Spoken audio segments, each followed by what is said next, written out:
नमस्कार दोस्तों। देखिए मित्रों, एनसीईआरटी की जो 8th क्लास की ज्योग्राफी है उसका 5th चैप्टर हम पढ़ने वाले हैं, उद्योग, इंडस्ट्री। तो क्या है इसमें, और इसके साथ ही जो हमारी लास्ट क्लास हुई थी एग्रीकल्चर से संबंधित, उसमें से आपको क्वेश्चन एक ये बताना है कि पीसी कल्चर जो है वो किससे संबंधित है।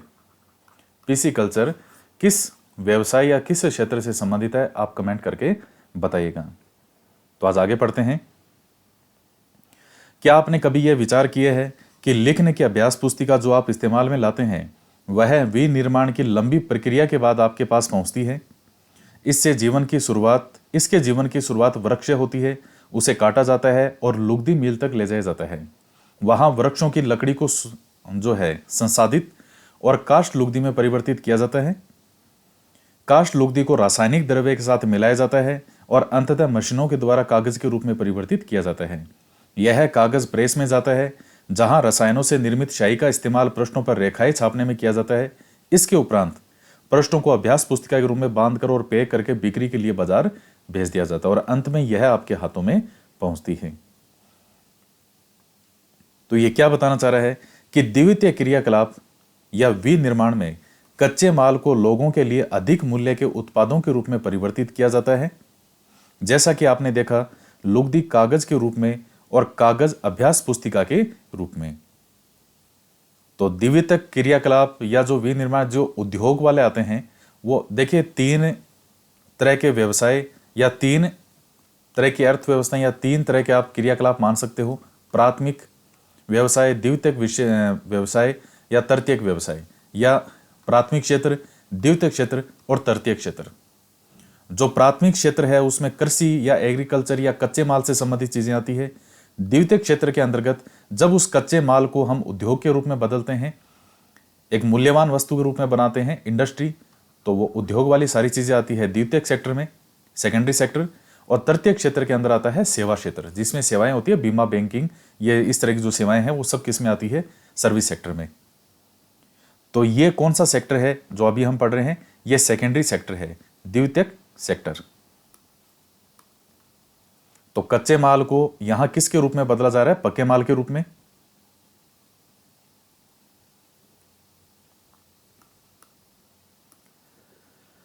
उद्योग का संबंध आर्थिक गतिविधि से है जो कि वस्तुओं के उत्पादन, खनिजों के निष्कर्षण अथवा सेवाओं की व्यवस्था से संबंधित है। इस प्रकार लोहा और इस्पात उद्योग वस्तुओं के उत्पादन से संबंधित है। कोयला खनन उद्योग कोयले को धरती से निकालने से संबंधित है और पर्यटन सेवा देने से संबंधित उद्योग है। तो ये उद्योग के है, इंडस्ट्री की हम बात कर रहे हैं। आर्थिक गतिविधियां जिसमें होती है, मतलब मैंने आपको ऊपर बताया था कि जिसका एक मूल्य के रूप में उस चीज को, कच्चे माल को बदला जाता है, तो वही उसी तरह से आर्थिक गतिविधियां हैं।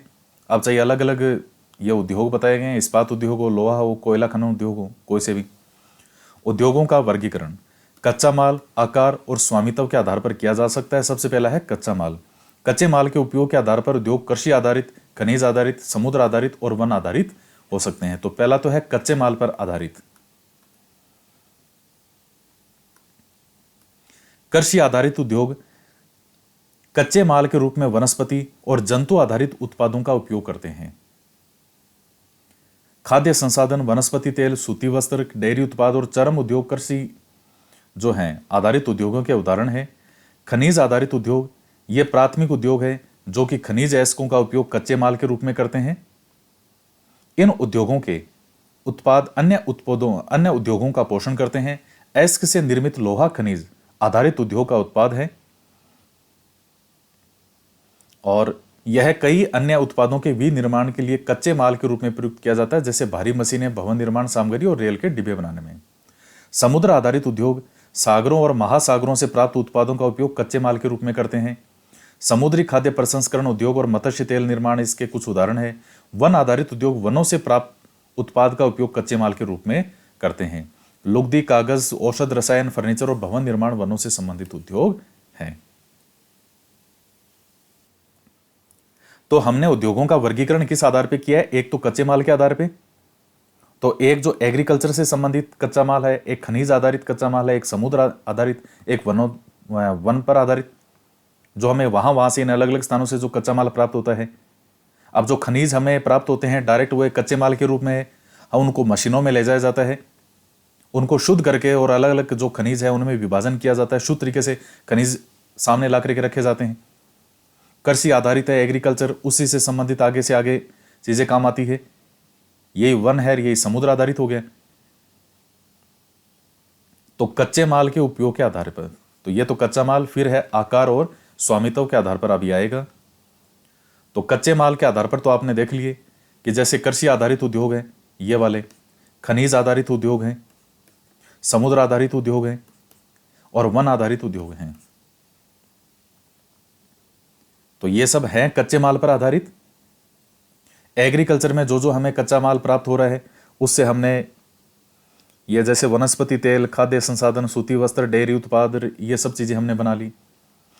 खनिज आधारित उद्योग है, इसमें जो खनिज प्राप्त होते हैं उनसे हमने ये सब चीजें जैसे भारी मशीन है, भवन निर्माण सामग्री, रेल के डिब्बे बनाने में ऐसे प्रयोग में ले लिया। समुद्र आधारित उद्योग है तो उसमें हमने जैसे मत्स्य तेल का निर्माण है, खाद्य प्रसंस्करण उद्योग हो गया। वन आधारित उद्योगों के अंदर जैसे हम मान लीजिए लुगदी कागज है, औषध रसायन है, फर्नीचर, भवन निर्माण, इनसे संबंधित हो गए। तो ये सब चीजें, तो ध्यान रखिएगा कृषि आधारित उद्योग है उसमें कच्चे माल के रूप में वनस्पति और जंतु, इन दोनों से आधारित उत्पाद हैं उनको शामिल किया जाता है।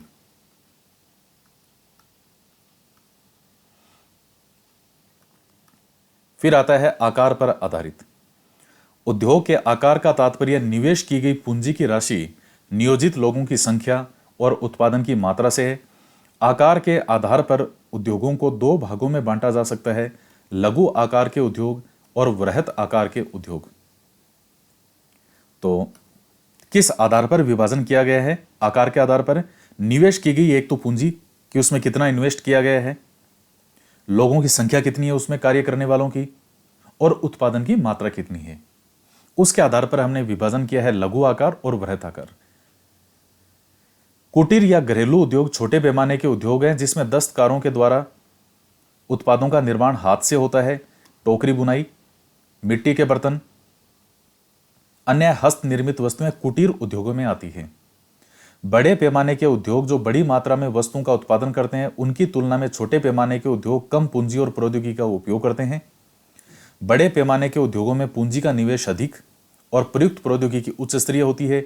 रेशम बुनाई और खाद्य प्रक्रमण उद्योग लघु पैमाने के उद्योग हैं। तो लघु आकार और वृहत आकार में तो इसमें एक तो हो गया कुटीर उद्योग, एक आता है लघु उद्योग। तो कुटीर से बड़ा थोड़ा लघु होता है, लघु से बड़ा होता है फिर वृहत आकार के उद्योग। इसमें बड़े बड़े मोबाइल, ये जो चाहे भारी मशीनें हैं, ऑटोमोबाइल कंपनियां, ये जो बड़ी बड़ी इंडस्ट्री आती है वो आती है इसमें। इससे कम जो होता है वो आता है लघु उद्योग में। और जो एक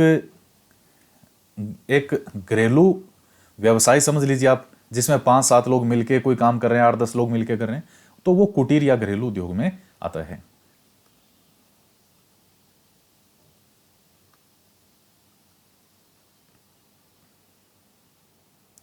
फिर आता है स्वामित्व। स्वामित्व के आधार पर उद्योगों को निजी क्षेत्र, राज्य स्वामित्व अथवा सार्वजनिक, संयुक्त क्षेत्र और सहकारी क्षेत्र में वर्गीकृत किया जा सकता है।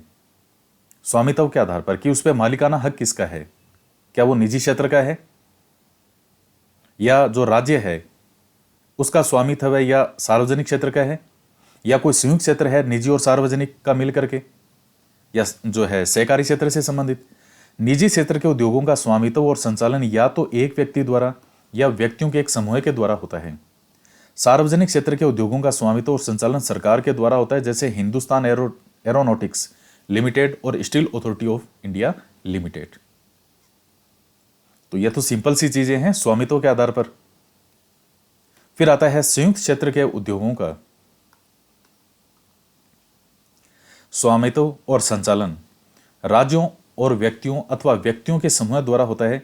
मारुति उद्योग लिमिटेड संयुक्त क्षेत्र के उद्योग का एक उदाहरण है। सहकारी क्षेत्र के उद्योगों का स्वामित्व और संचालन कच्चे माल के उत्पादकों या पूर्तिकारों, कामगारों अथवा दोनों द्वारा होता है। आनंद मिल्क यूनियन लिमिटेड और सुधा डेयरी सहकारी उपक्रम के उत्तम उदाहरण है। तो एक तो निजी क्षेत्र का हो गया, एक कौन सा हो गया, सरकारी क्षेत्र का या सार्वजनिक क्षेत्र का, आप जिसको कह सकते हो। एक है संयुक्त क्षेत्र का,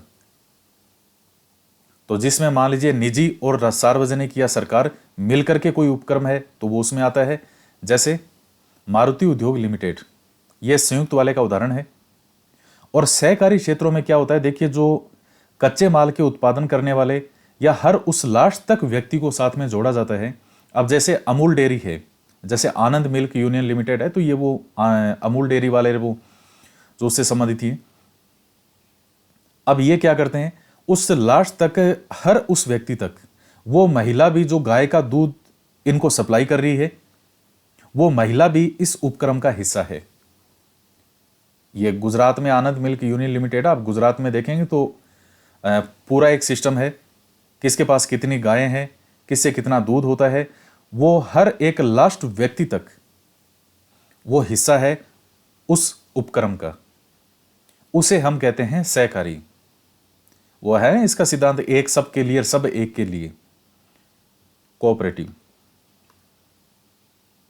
तो जैसे ये एक डेयरी है सुधा डेयरी, ये सब इसी के उदाहरण है।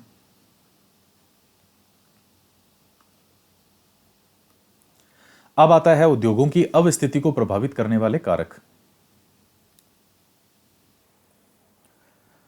तो अवस्थिति को प्रभावित करने वाले कारक कौन से हैं? वे कारक जो उद्योगों की अवस्थिति को प्रभावित करते हैं, कच्चे माल की उपलब्धता, भूमि, जल, श्रम, शक्ति, पूंजी, परिवहन और बाजार हैं। उद्योग उन स्थानों पर केंद्रित होते हैं जहां इनमें से कुछ या ये सभी कारक आसानी से उपलब्ध होते हैं। कभी कभी सरकार कम दाब पर विद्युत उपलब्धता, कम परिवहन लागत और अन्य अवसंरचना जैसे प्रोत्साहन प्रदान करती है ताकि पिछड़े क्षेत्रों में भी उद्योग स्थापित किया जा सके। औद्योगिकरण से प्राय नगरों और शहरों का विकास और वृद्धि होती है। तो उद्योगों की स्थिति को प्रभावित करने वाले कारक कौन से हैं?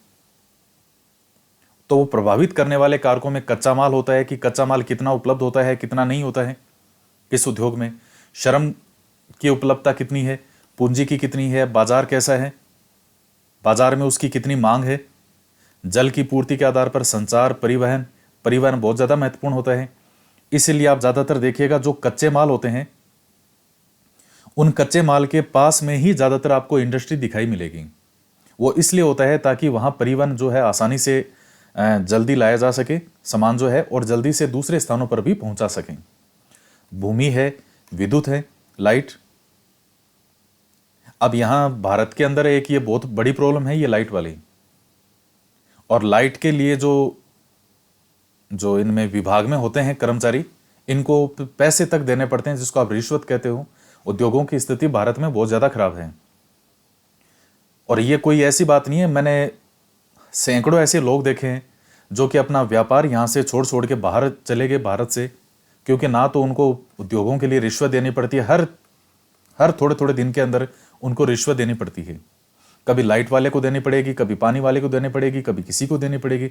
50 जगह तो उनको पैसे देने पड़ते हैं। वरना किसी काम को अगर रोकना हो तो उसमें 100 तरह से नियम के अनुकूल अड़चन लगाई जा सकती है। नियम में रहते हुए अड़चन लगाने के तरीके 100 हैं, तो उसके काम को स्टॉप कर देंगे, फैक्ट्री वहीं बंद है। तो भारत के अंदर उद्योगों की स्थिति बहुत ज्यादा खराब है। खैर, अपने को तो सकारात्मक वे में पढ़ना है, अगर वास्तविक स्थिति में जाएंगे तो गड़बड़ हो जाएगी। फिर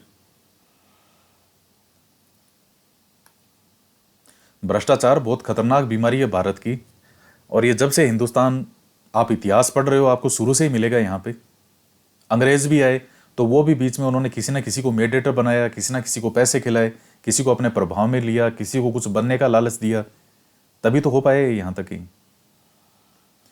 औद्योगिक तंत्र में निवेश, प्रक्रम और निर्गत शामिल है। इन्वेस्ट, प्रक्रम होता है प्रोसेस, निर्गत होता है आउटपुट। निवेश में कच्चे माल, श्रम, भूमि की लागत, जल की उपलब्धता, परिवहन, विद्युत और अन्य अवसंरचना शामिल है। किसमें? निवेश में। कच्चा माल कितना इन्वेस्ट होता है, कितना उसमें हम यूज करते हैं, कितना लगाते हैं। श्रम से मतलब लेबर, भूमि की लागत, जल की उपलब्धता, परिवहन, ये सब चीजें जो है वो इसमें आती हैं। प्रक्रम में कई तरह के क्रियाकलाप शामिल है जो कच्चे माल को परिष्कृत माल में परिवर्तित करते हैं। तो जैसे ये मशीनें वगैरह हैं, उनमें सारा माल प्रोसेस होता है, वो जो एक प्रक्रिया है। और निर्गत क्या होता है? अंतिम उत्पाद और इससे अर्जित आय। अंतिम उत्पाद जैसे मान लीजिए कच्चे अनाज के अंदर आप जैसे आपको बिस्किट बनाने हैं, तो बिस्किट के लिए जो आपको पहले क्या चाहिए? आटा चाहिए, गेहूं चाहिए, बिस्किट बनाने हैं। गेहूं हो गया, श्रम है, लेबर लगी है, जल भी चाहिए, परिवहन भी चाहिए, विद्युत रही है, सब चीजें चाहिए, वो सब इन्वेस्ट है। फिर मशीनीकरण के अंदर आपने उस गेहूं को आटे में चेंज किया, उसके अंदर बाकी जो जो पूरा एक प्रोसेस है उसके बनने का, तो वो चीजें उसमें शामिल होती है। कच्चे माल को परिष्कृत माल में परिवर्तित करना, और वो पूरा प्रोसेस होने के बाद में अब जो आपके हाथ में जो बिस्किट आया है, जो आप कुटर कुटर करके खाते हो, कुटर कुटर, वो कुटर कुटर करके बिस्किट खाते हो, वो क्या है? अंतिम उत्पाद, निर्गत, आउटपुट, और इससे अर्जित आय। सूती वस्त्र उद्योग के संदर्भ में कपास, मानव श्रम, कारखाना और परिवहन लागत ये निवेश हो सकते हैं। प्रक्रमों में ओटाई, कटाई, बुनाई, रंगाई, छपाई, ये क्या हो गया? तो प्रक्रम, प्रोसेस। और आप जो पहनते हैं कमीज, वो क्या हो गया? प्रोडक्ट। कितना आसानी से समझाया हुआ है। कई विद्यार्थी सेकंड ग्रेड में, रीट में, जो भी विद्यार्थी हैं फर्स्ट ग्रेड में, अलग अलग बैच में, वो मेरे से कई बार ये बार बार पूछते हैं कि सर आप एनसीईआरटी जो यूट्यूब पे पढ़ा रहे, वो साथ में पढ़नी जरूरी है या उसके बिना भी काम चल जाएगा? देखिए, ये जो एनसीईआरटी वाली चीजें हैं, ये सारी चीजें कहां हो सकती है? इतनी बेसिक स्तर पर ये बताई जाती है। तो एनसीईआरटी की जगह ही आपको पढ़नी पड़ेगी। ऐसा नहीं हो सकता कि इसकी जगह कोई और शॉर्टकट आप अपना लो, या कि इनको नहीं पढ़े तो काम चल जाएगा क्या? और क्या टाइम लगता है इनको पढ़ने में। औद्योगिक प्रदेश अभी 8वीं क्लास के बच्चे के हिसाब से बनी हुई है। आपकी एज कम से कम 24-25 साल तो होगी, जहां तक मेरा अंदाज है। 24-25 साल से लेकर के 30-32 के बीच में आपकी अधिकतर की एज है, जहां तक मेरा एक आइडिया है। तो 8वीं क्लास के बच्चे की किताब तो आपको इजीली पढ़ लेनी चाहिए। औद्योगिक प्रदेश का विकास तब होता है जब कई तरह के उद्योग एक दूसरे के निकट स्थित होते हैं और वे अपनी निकटता के लाभ आपस में बांटते हैं। विश्व के प्रमुख औद्योगिक प्रदेश है पूर्वोत्तर अमेरिका, पश्चिमी और मध्य यूरोप, पूर्वी यूरोप और पूर्वी एशिया। मुख्य औद्योगिक प्रदेश अधिकांशतः शीतोष्ण कटिबंधीय क्षेत्रों, समुद्री पतनों के समीप और विशेष तौर पर कोयला क्षेत्रों के निकट स्थित होते हैं।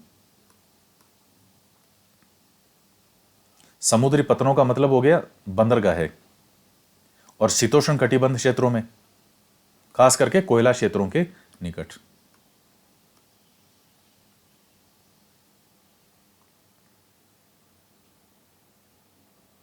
अब ये भारत, ये पूरे विश्व का मैप है। तो विश्व की औद्योगिक पट्टी ये जैसे यहां आप देखिएगा, और ये औद्योगिक प्रदेश हैं। ये है सेंटियागो, ये सारे स्थानों के नाम लिख रखे हैं पूरे विश्व में अलग अलग। भारत में अनेक औद्योगिक प्रदेश हैं, जैसे मुंबई पुणे समूह है, बेंगलोर, तमिलनाडु, हुगली प्रदेश, अहमदाबाद, बड़ोदरा प्रदेश, छोटा नागपुर औद्योगिक प्रदेश, विशाखापट्टनम, गुंटूर औद्योगिक प्रदेश, गुड़गांव, दिल्ली, मेरठ औद्योगिक प्रदेश, कोलम, तिरुवनंतपुरम औद्योगिक प्रदेश। तो जो इंडस्ट्री उद्योगों के लिए जो चीज़ें फेमस, आप जैसे गुड़गांव है, आपको जानते हैं कि कितना फेमस है उद्योगों के लिए। तो गुड़गांव, दिल्ली, मेरठ वाला ये पूरा भूभाग हो गया। कोलम, तिरुवनंतपुरम औद्योगिक प्रदेश हो गया। मुंबई पुणे समूह हो गया। अहमदाबाद बड़ोदरा प्रदेश हो गया। छोटा नागपुर औद्योगिक प्रदेश हो गया। विशाखापट्टनम गुंटूर औद्योगिक प्रदेश हो गया। अब ये औद्योगिक विपदा क्या है? कभी अगर उद्योगों में कोई समस्या हो जाए, भोपाल में 3 दिसंबर 1984 को लगभग 12:30 बजे घटित अब तक की सबसे त्रासपूर्ण औद्योगिक दुर्घटना है। एक प्रौद्योगिकी दुर्घटना जिसमें यूनियन कार्बाइड के कीटनाशी कारखाने से हाइड्रोजन साइनाइड तथा प्रतिक्रियाशील उत्पादों के साथ अत्यंत विषैली मिथाइल आइसोसाइनाइड, इस गैस का रिसाव हुआ था। 1989 में सरकारी सूचना के अनुसार 35,598 व्यक्तियों की मृत्यु हो गई थी। मतलब रात को सोते सोते ही लोग मर गए, उनको मालूम ही नहीं चला कि हम मर रहे हैं।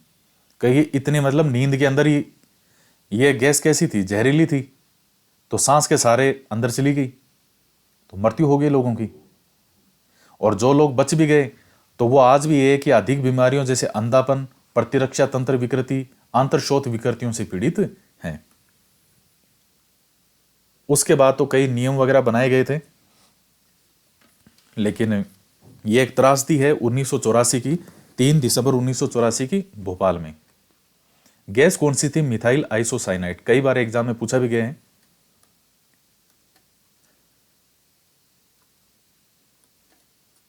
ये चीन वाले हो गए, चांगचू। 23 दिसंबर 2005 में चीन के गाओ कायो चोंगगिंग, ये आया नाम चांगचुंग, ये चीन वालों के नाम ऐसे ही होते हैं, अब ये तो स्थान का नाम है। गैस कूप विस्फोट से 243 लोगों की मृत्यु और 9,000 लोग दुर्घटनाग्रस्त हो गए थे, और इन स्थानों से 64,000 लोगों को विस्थापित किया गया था, मतलब दूसरे स्थान पर भेजा गया था। कई लोग विस्फोट के बाद न भाग सकने के कारण मर गए। वे जो समय पर भाग पाए उनकी आंखें, त्वचा और फेफड़े जो हैं वो गैस से क्षतिग्रस्त हो गए। तो ये है। अब है जोखिम कम करने के उपाय क्या क्या हैं।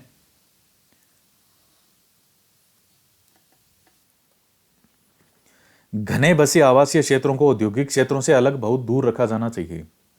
उद्योगों के समीप बसने वाले लोगों को दुर्घटना होने की स्थिति में विषैले या खतरनाक पदार्थों के संग्रहण और उनके संभव प्रयासों का ज्ञान होना चाहिए।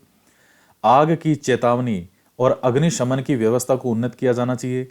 विषैले पदार्थों के भंडारण क्षमता की सीमा होनी चाहिए। उद्योगों में प्रदूषण नियंत्रण के उपाय को उन्नत किया जाना चाहिए।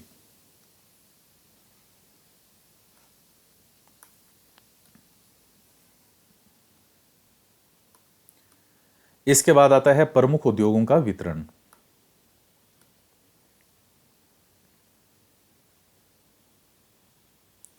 उभरते हुए उद्योग सनराइज उद्योग के नाम से भी जाने जाते हैं। क्या होते हैं सनराइज उद्योग? इसमें सूचना प्रौद्योगिकी, स्वास्थ्य लाभ, सत्कार और ज्ञान से संबंधित उद्योग शामिल हैं। प्रमुख उद्योगों का वितरण। विश्व के प्रमुख उद्योग लोहा इस्पात उद्योग, सूती वस्त्र उद्योग और सूचना प्रौद्योगिकी शामिल हैं। लोहा इस्पात उद्योग और वस्त्र उद्योग काफी पुराने हैं, जबकि सूचना प्रौद्योगिकी, इंफॉर्मेशन टेक्नोलॉजी एक नया उभरता उद्योग है। इसी को हम क्या कहते हैं? सनराइज उद्योग।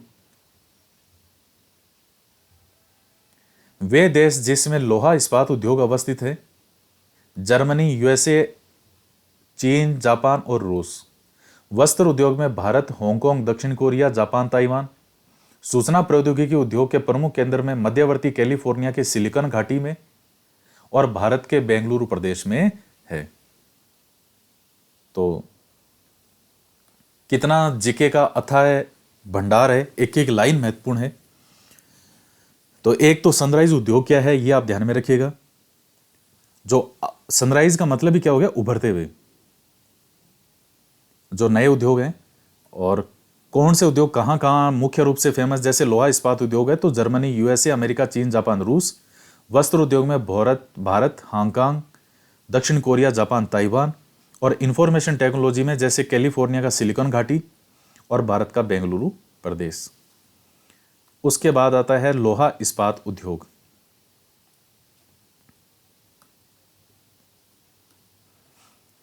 क्या होता है? अन्य उद्योगों की तरह लोहा इस्पात उद्योग में भी बहुत से निवेश प्रक्रम और निर्गत शामिल हैं। यह एक पोषक उद्योग है जिसके उत्पाद अन्य उद्योगों के लिए कच्चे माल के रूप में प्रयुक्त होते हैं। उद्योग के लिए निवेश में श्रम, पूंजी, स्थान और अन्य अवसंरचना के साथ साथ लोहे, अयस्क, कोयला और चूना पत्थर कच्चे माल के रूप में शामिल होता है। तो लोहा इस्पात उद्योग के अंदर भी निवेश प्रक्रम और निर्गत शामिल हैं। कच्चे माल के रूप में इसमें आवश्यकता पड़ती है। इस उद्योग के लिए निवेश में श्रम, पूंजी, स्थान, लोहे, अयस्क, कोयला और चूना पत्थर भी कच्चे माल के रूप में चाहिए लोहा इस्पात उद्योग में। और इस्पात निर्माण की प्रक्रिया, जो ये प्रक्रम है, इसमें कई चरण होते हैं। कच्चे माल को झोंका भट्टी में रखा जाता है जहां यह प्रगलित होता है। अब प्रगलित क्या है? यह एक ऐसी प्रक्रिया है जिसमें धातुओं को उसके अयस्कों द्वारा गलनांक बिंदु से अधिक तपाकर निष्कर्षित किया जाता है। गलनांक बिंदु जिस पे वो चीज गल जाती है उससे भी ज्यादा तपा करके उसको निष्कर्षित यानी शुद्ध किया जाता है। इसके बाद यह परिशोधित होता है और प्राप्त उत्पाद इस्पात होता है, जो अन्य उद्योगों में कच्चे माल के रूप में प्रयुक्त किया जाता है।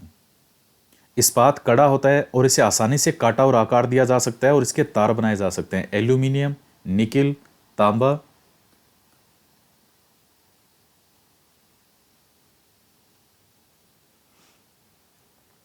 अब जैसे बताया है कि 1 टन इस्पात अगर बनेगा तो 8 टन कोयला चाहिए, 4 टन एस्क चाहिए, 1 टन चूना पत्थर चाहिए, तब जाकर के 1 टन इस्पात बनता है।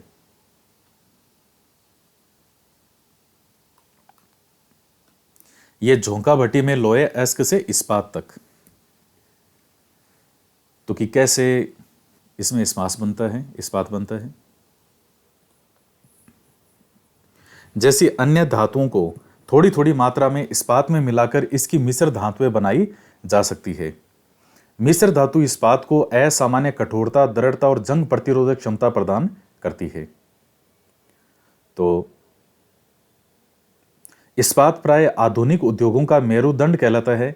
लगभग सारी वस्तुएं जिनका हम उपयोग करते हैं वे या तो लोहा या इस्पात से बनी है, अथवा इन धातुओं से निर्मित औजार और मशीन से बने हैं।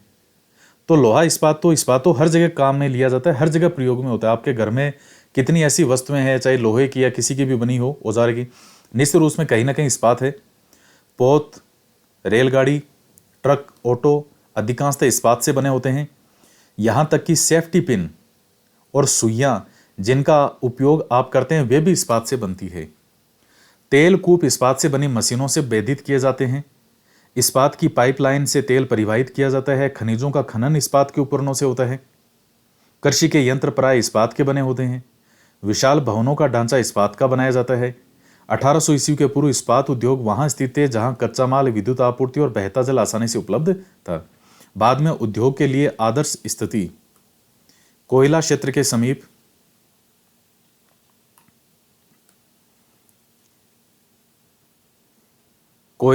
समीप जो है इसमें नहरों, रेलवे के निकट थी। 1950 के बाद लोहा और इस्पात उद्योग समुद्र पतन के निकट सपाट भूमि के विशाल क्षेत्रों में केंद्रित होने शुरू हुए। ऐसा इसलिए हुआ क्योंकि इस्पात निर्माण का कार्य इस समय तक बहुत विशाल हो गया और लोहे एस्क विदेशों से आयात करना पड़ता था। तो समुद्र के रास्ते से वो आएगा इस्पात, लोहे एस्क जो है वो। तो पोर्ट के पास में जहां बंदरगाह पे समुद्र उतारेगा, सामान माल उतारेगा, वहीं पास में बंदरगाह के पास में ये बने हुए हैं इंडस्ट्री वगैरह।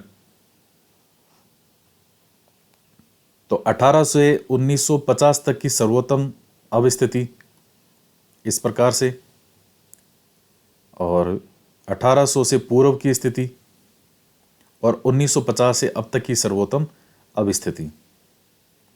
तो अब ये जैसे समुद्र किनारे या जो पोर्ट है तो उसके किनारे जो है ये इंडस्ट्री बनाई जाने लगी।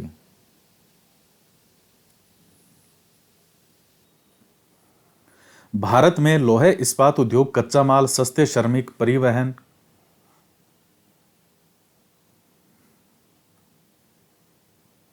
और बाजार का लाभ लेते हुए विकसित हुए। सभी महत्वपूर्ण इस्पात उत्पादक केंद्र जैसे भिलाई, दुर्गापुर, बर्नपुर, जमशेदपुर, राउरकेला और बोकारो एक ही प्रदेश में स्थित हैं, जो 4 राज्यों में फैले हुए हैं। इतने महत्वपूर्ण इस्पात उत्पादक केंद्र हैं भिलाई, दुर्गापुर, बर्नपुर, जमशेदपुर, राउरकेला और बोकारो। कौन से 4 में? पश्चिम बंगाल, झारखंड, ओडिशा और छत्तीसगढ़। भद्रावती और विजयनगर कर्नाटक में, विशाखापट्टनम आंध्र प्रदेश, सलेम तमिलनाडु में अन्य महत्वपूर्ण इस्पात के केंद्र हैं जो स्थानीय संसाधनों का उपयोग कर रहे हैं। तो ये लोहा इस्पात के महत्वपूर्ण केंद्र जो हैं वो भारत में कौन कौन से हैं? मेनली 4 राज्यों में है। वेस्ट बंगाल हो गया, और वेस्ट ये भारत हो गया, इधर ये पश्चिम बंगाल, और पश्चिम बंगाल के इधर ही जो है फिर ये झारखंड ये हो गया, और इधर उड़ीसा नीचे की तरफ, और इस तरफ उड़ीसा के लेफ्ट साइड की तरफ इधर ये हो गया छत्तीसगढ़। इस प्रकार से बाकी 2-4 स्थान नाम इसमें और हैं। जमशेदपुर 1947 से पूर्व भारत में केवल एक इस्पात का कारखाना था, Tata iron and steel company limited, TISCO. यह निजी स्वामित्व में था। 1947 से पहले की बात है। स्वतंत्रता के पश्चात सरकार ने यह कार्य अपने हाथ में लिया और बहुत से लोहा इस्पात संयंत्र स्थापित किए। झारखंड में स्वर्ण रेखा और खरकई नदियों के संगम के समीप साकची में सन 1907 में टिस्को की शुरुआत की गई। बाद में साकची का नाम बदलकर जमशेदपुर रखा गया। भौगोलिक रूप से जमशेदपुर देश में लोहा इस्पात केंद्र के रूप में सर्वाधिक सुविधाजनक स्थान पर है। तो क्या क्या चीजें हैं? एक तो 1947 से पहले भारत में केवल एक इस्पात का कारखाना था, टिस्को, यानी Tata iron and steel company limited. Tata iron steel company limited निजी स्वामित्व में था और यह झारखंड में स्वर्ण रेखा और खरकई नदियों के संगम के समीप साकची में 1907 में टिस्को की शुरुआत की गई थी और बाद में साकची का नाम बदल करके कर दिया गया था जमशेदपुर में।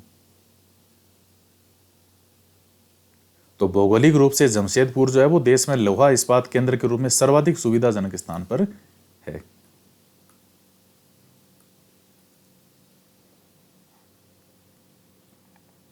अब ये जमशेदपुर के अंदर लोहा इस्पात उद्योग की अवस्थिति क्या है, अब ये कोई आपसे नहीं पूछता, लेकिन ये है कि हाँ, ये स्वर्ण रेखा नदी, ये खरकाई नदी और ये टाटा इस्पात कार्य,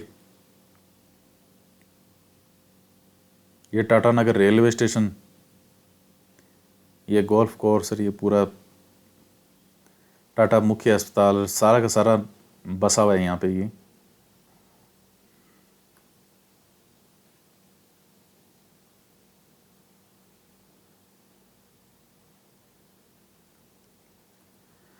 साकची को कई कारणों से इस्पात संयंत्र स्थापित करने के लिए चुना गया। यह स्थान बंगाल नागपुर रेल मार्ग पर काली माटी स्टेशन से मात्र 32 किलोमीटर की दूरी पर था। यह स्थान लोहे एस्क कोयला और मैग्नीज निक्षेपों के साथ साथ कोलकाता के निकट भी था, जहां विशाल बाजार उपलब्ध था। टिस्को को झरिया कोयला क्षेत्रों से कोयला और ओडिशा तथा छत्तीसगढ़ से लोहे एस्क, चूना पत्थर, डोलोमाइट और मैग्नीज प्राप्त होता है। किसको? टिस्को को। खरकई और स्वर्णरेखा नदियों से पर्याप्त जल की आपूर्ति होती है। सरकारी प्रोत्साहन से पर्याप्त पूंजी उपलब्ध हुई। तो सारी चीजें मिल गई ना जो उसको आवश्यकता थी।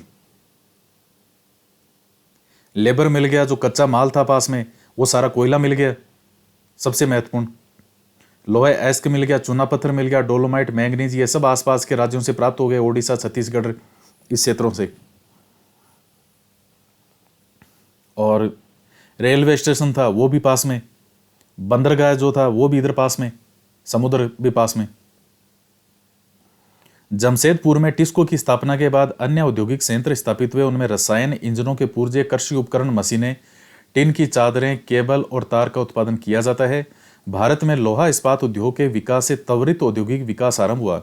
भारतीय उद्योग के लगभग सभी क्षेत्र अधिकांशतः अपने आधारभूत अवसंरचना के लिए लोहा इस्पात उद्योग पर निर्भर हैं। भारतीय लोहा इस्पात उद्योग में वृहत समाकलित इस्पात संयंत्रों के साथ साथ लघु इस्पात मिल भी शामिल हैं। इसमें द्वितीयक उत्पादक, रोलिंग मिल और सहायक उद्योग भी शामिल हैं। तो मेन चीज तो वो ऊपर वाली थी कि कहां पर स्थित है और कच्चे माल कहां से आसपास से प्राप्त होते हैं।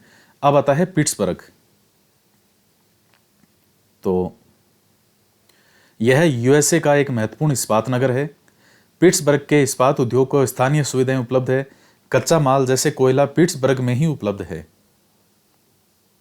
जबकि लोहे एस्क मिनेसोटा की लोहे की खानों से प्राप्त होता है, जो पिट्सबर्ग से लगभग 1500 किलोमीटर दूर है। कहां से? पिट्सबर्ग से। इन खानों और पिट्सबर्ग के बीच नौ परिवहन का सर्वोत्तम मार्ग है ग्रेट लेक्स जलमार्ग। यह एस्क के नौ परिवहन हेतु सस्ता मार्ग है। ग्रेट लेक्स से पिट्सबर्ग क्षेत्र तक लोहे एस्क रेलगाड़ियों से लाया जाता है। ओहियो, मोनोगहेला और एल्गनी नदियों से प्राप्त जल प्राप्त होता है। तो ग्रेट लेक्स में क्या है? 5 झीलें हैं इसमें, सुपीरियर, ह्यूरन, ओंटारियो, मिशिगन और इरी। इनमें पांचों जिलों में सुपीरियर झील सबसे बड़ी है, जो अन्य की तुलना में उच्च उद्र प्रवाह पर स्थित है। तो इन खानों के बीच में और पिट्सबर्ग के बीच नौ परिवहन का सर्वोत्तम मार्ग ये ग्रेट लेक्स हो गई, बड़ी बड़ी झीलें हैं। आसपास इन नदियों से पानी प्राप्त हो जाता है।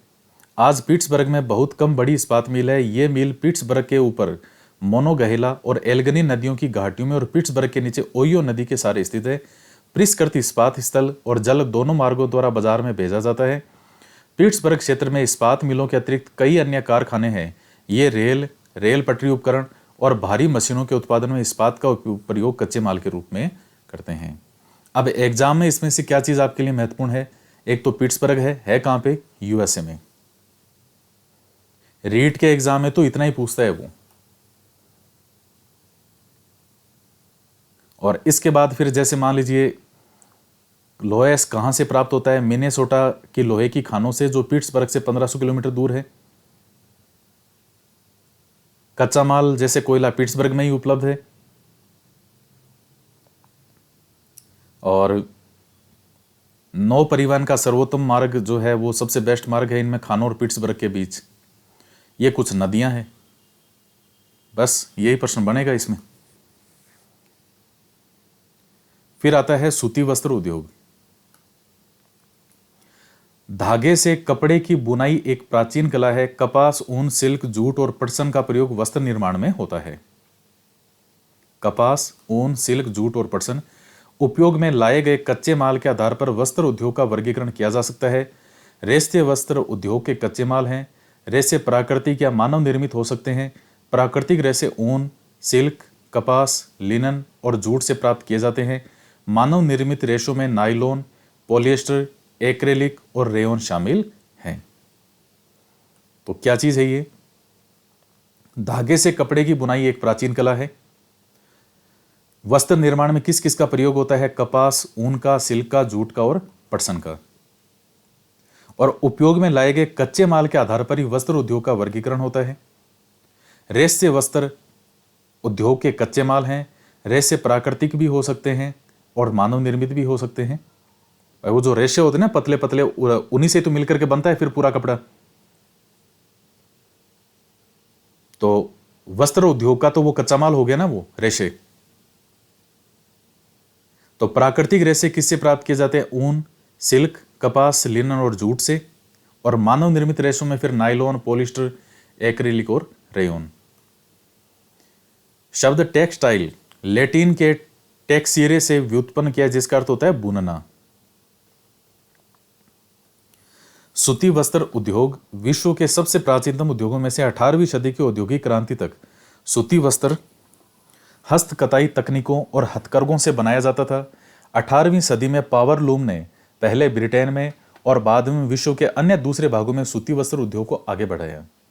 आज भारत, चीन, जापान और यूएसए सूती वस्त्र के महत्वपूर्ण उत्पादक हैं। भारत में अत्युत्तम गुणवत्ता की सूती वस्त्र उत्पादन करने की गौरवपूर्ण परंपरा रही है। ब्रिटिश शासन से पूर्व हाथ से कते और हाथ से बुने हुए वस्त्रों का एक विस्तृत भारतीय बाजार था। ढाका का मलमल, मुसलीपुट्टनम की छींट, कालीकट के कैलिको और बुरहानपुर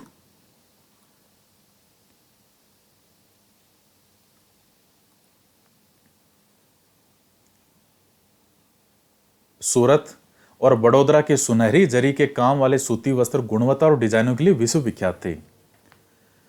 लेकिन हाथ से बने होने के कारण सूती वस्त्र का उत्पादन महंगा और बनने में अधिक समय लगता था। इसलिए परंपरागत सूती वस्त्र उद्योग पश्चिम के नए वस्त्र मिलों से प्रतिस्पर्धा नहीं कर सका, जो सस्ते और अच्छी गुणवत्ता वाले वस्त्रों का निर्माण यंत्रीकृत औद्योगिक यूनिट से करते थे। आप जानते ही हैं कि जब मशीनीकरण होता है, औद्योगिकरण होता है, यूरोप के अंदर एक तरह से मशीनों की क्या कह सकते हो आप, क्रांति आई। तो कम समय के अंदर ज्यादा बेहतरीन जो वस्त्र हैं वो तैयार होने लगे। तो फिर धीरे धीरे जब वो चीज ज्यादा चलने लगी तो यहाँ के जो हाथ से बनने वाले वस्त्र थे फिर वो अपने आप ही धीरे धीरे समाप्त होते गए, बनने में समय लगता था, महंगे होते थे। देश में प्रथम वस्त्र उद्योग 1818 ईस्वी में कोलकाता के समीप फोर्ट गैलेस्टर में स्थापित हुआ था, लेकिन यह कुछ समय बाद बंद हो गया। तो यह फैक्ट ध्यान में रखना। पहली सफल वस्त्रीकृत यंत्रीकृत वस्त्र मिल मुंबई में 1854 में स्थापित की गई। यह क्वेश्चन है महत्वपूर्ण। कोषण आदर जलवायु, मशीन आयात के लिए पतन, कच्चे माल की उपलब्धता और दक्ष श्रमिक इस प्रदेश में इस उद्योग के दूध फैलाव में सहायक रहा। प्रारंभ में यह उद्योग महाराष्ट्र और गुजरात राज्य में अनुकूल आदर जलवायु के कारण पनपा, लेकिन वर्तमान में आर्द्रता कृत्रिम रूप से उत्पन्न की जा सकती है और कच्ची कपास शुद्ध होती है। वस्त्र उत्पादन प्रक्रिया में इसका वजन कम नहीं होता, इसलिए यह उद्योग भारत के विभिन्न भागों में फैल गया है। तो पहले यह उद्योग कहां पनपा था? महाराष्ट्र और गुजरात राज्य में, क्योंकि अनुकूल आर्द्र जलवायु के कारण। लेकिन अब जो आर्द्रता है वो कृत्रिम रूप से भी उत्पन्न हो सकती है, तो इसलिए फिर अब ये कई भागों में जो है ये हो गया है व्यवसाय, जैसे कोयम्बटूर, कानपुर, चेन्नई, अहमदाबाद, मुंबई, कोलकाता, लुधियाना, पुदुचेरी, पानीपत, ये कई महत्वपूर्ण केंद्र है। तो क्वेश्चन आपके क्या है? एक तो सबसे पहली भारत में पहला वस्त्र उद्योग कहां स्थापित किया गया था? 1818 में कोलकाता। और पहला सफल तो वो 1854 में मुंबई में।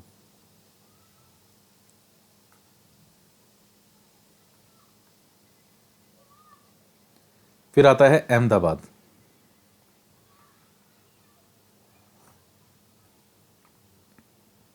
अहमदाबाद गुजरात में साबरमती नदी के तट पर स्थित है। गांधी जी का जो आश्रम है,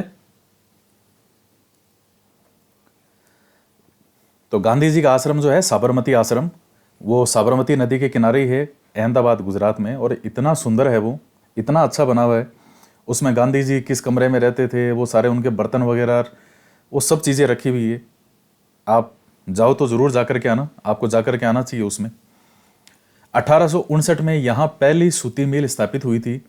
यह यथाशीघ्र ही मुंबई के बाद भारत का दूसरा सबसे बड़ा वस्त्र निर्माता नगर बन गया। कौन सा? अहमदाबाद, मुंबई के बाद। तो पहली सूती मिल जो है वो 1859 में यहां स्थापित की गई थी। अहमदाबाद को प्राय भारत का मानचेस्टर कहते हैं। यह ब्रिटेन का नगर है। अनुकूल अवस्थिति कारक अहमदाबाद में सूती वस्त्र उद्योग के विकास में सहायक थे। अहमदाबाद कपास उत्पन्न करने वाले क्षेत्र के बहुत निकट स्थित है। यहाँ कच्चा माल आसानी से उपलब्ध होता है। जलवायु कताई और बुनाई के लिए आदर्श है। सपाट भूभाग और भूमि की आसानी से उपलब्धता मिलों की स्थापना में उपयुक्त है। गुजरात और महाराष्ट्र राज्य की घनी आबादी इस उद्योग को कुशल और अर्धकुशल श्रमिक उपलब्ध कराते हैं। सुविकसित सड़कें और रेल मार्गों का जाल सूती वस्त्र को देश के विभिन्न भागों में आसानी से पहुंचाने में मदद करता है। इस तरह इसके बाजार तक सरल पहुंच उपलब्ध है। नजदीक में मुंबई पतन इसे मशीनों का आयात करने और सूती वस्त्र के निर्यात की सुविधा प्रदान करता है। अब ये जो इतनी सारी चीजें हैं, इसमें काम की चीज एग्जाम के अकॉर्डिंग आपके क्या है? एक तो अहमदाबाद किस नदी के किनारे? साबरमती। 1859 में यहाँ पहली सूती मिल स्थापित हुई। एक तो ये मुंबई के बाद ये दूसरा सबसे बड़ा वस्त्र निर्माता नगर बन गया। अहमदाबाद को भारत का मानचेस्टर कहते हैं। और इसके अलावा बाकी ये चीजें सिर्फ आपके नॉलेज के लिए है। एग्जाम के अकॉर्डिंग ये शुरू की 4 लाइनें हैं। भारतीय वस्त्र उद्योग के कुल उत्पादन का लगभग 1/3 हिस्सा निर्यात किया जाता है।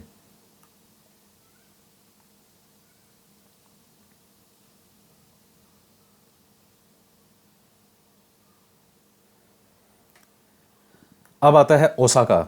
यह जापान का एक महत्वपूर्ण वस्त्र निर्माण केंद्र है। यह जापान का मानचेस्टर के नाम से जाना जाता है। कौन सा? ओसाका। ओसाका में सूती वस्त्र उद्योग का विकास कई भौगोलिक कारणों से हुआ है। ओसाका जापान से मुझे एक मूवी याद आ गई, the last samurai. Last samurai बहुत शानदार और बेहतरीन मूवी है। उसमें जापान के अंदर जो एक डिसिप्लिन दिखाया गया है, जापान के जो सैनिक होते हैं जो मूल रूप से वहां के राजा की रक्षा करते थे, तो उन पर एक डिपेंड एक मूवी है द लास्ट समुराई। बहुत वर्षों पहले देखी थी मैंने। ओसाका के चारों ओर का विस्तृत मैदान सूती वस्त्र मिलों के विकास के लिए आसानी से भूमि की उपलब्धता सुनिश्चित करता है। कोषण आर्द्र जलवायु कताई और बुनाई के लिए बहुत ही उपयुक्त है। और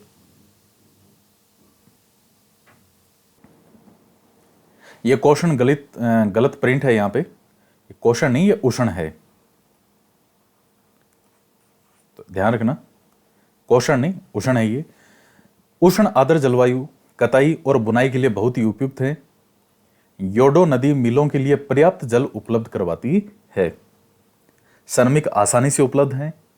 पतन की अवस्थिति कच्चे कपास को आयात करने और वस्त्रों के निर्यात की सुविधा उपलब्ध करवाती है। और ओसाका का वस्त्र उद्योग पूरी तरह से आयातित कच्चे मालों के ऊपर निर्भर है। कपास मिस्र, भारत, चीन और यूएसए से आयात करता है कौन? जापान। परिष्कृत उत्पाद अधिकांशतः निर्यात किए जाते हैं। उच्च गुणवत्ता और कम मूल्य की वजह से उसका एक अच्छा बाजार है। यद्यपि देश का यह एक महत्वपूर्ण उद्योग है, लेकिन हाल ही में ओसाका के सूती वस्त्र उद्योग का स्थान अन्य उद्योगों ने ले लिया है, जैसे लोहा इस्पात, मशीनरी, जहाजरानी, ऑटोमोबाइल, विद्युत उपकरण और सीमेंट। तो आपको ध्यान में रखना है, ओसाका है कहां पे? जापान में। क्या कहते हैं? जापान का मैनचेस्टर कहते हैं इसको। और ये उष्ण आर्द्र जलवायु है। योडो नदी, ये वाला ध्यान में रखना है एक। बाकी ये आयात कहां से करता है कपास का? मिस्र, भारत, चीन, यूएसए। एक ये वाला पॉइंट महत्वपूर्ण है। बाकी तो बस यूं ही चीजें हैं। तो ये वाला टॉपिक आपका उद्योग वाला कंप्लीट होता है। और अब हम जो है वो इसके क्वेश्चन करते हैं।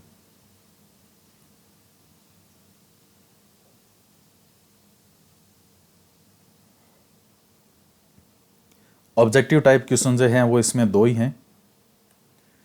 फोर्ट गैलेस्टर अवस्थित है पश्चिम बंगाल, कैलिफोर्निया, गुजरात। तो सही उत्तर क्या हो जाएगा? पश्चिम बंगाल। ऊपर आया था ना साइड में लिखा हुआ कि कोलकाता के अंदर स्थापित किया गया था सबसे पहले, हावड़ा के पास में, तो 1818 में। तो पश्चिम बंगाल हो जाएगा। कौन सा प्राकृतिक रेशा है? तो सही उत्तर हो जाएगा जूट। तो ये दोनों प्रश्न आपके हो गए। और ये देखिए फोर्ट गैलेस्टर वाला कहाँ था? हमने पढ़ा था ना ऊपर। ये देखिए, भारत में प्रथम वस्त्र उद्योग 1818 में कोलकाता के समीप फोर्ट गैलेस्टर में स्थापित हुआ था, लेकिन कुछ समय बाद ये बंद हो गया। तो वहाँ राज्य का नाम लिखा है तो वेस्ट बंगाल हो जाएगा। तो 8th क्लास का एक और चैप्टर बचा है। अब काफ़ी बड़े बड़े चैप्टर हैं ये, तो वो नेक्स्ट क्लास के अंदर हम चैप्टर कंप्लीट कर लेंगे। आपकी 8th क्लास की ज्योग्राफी कंप्लीट हो जाएगी। और एनसीईआरटी की पूरी टेस्ट सीरीज़ है ऐप पर, तो आप लेना चाहें तो ले सकते हैं। उसमें सभी हर चैप्टर से बनाए गए क्वेश्चन हैं। तो इस वीडियो के अंदर इतना ही। तो मिलते हैं नेक्स्ट वीडियो में। जय हिंद, जय भारत।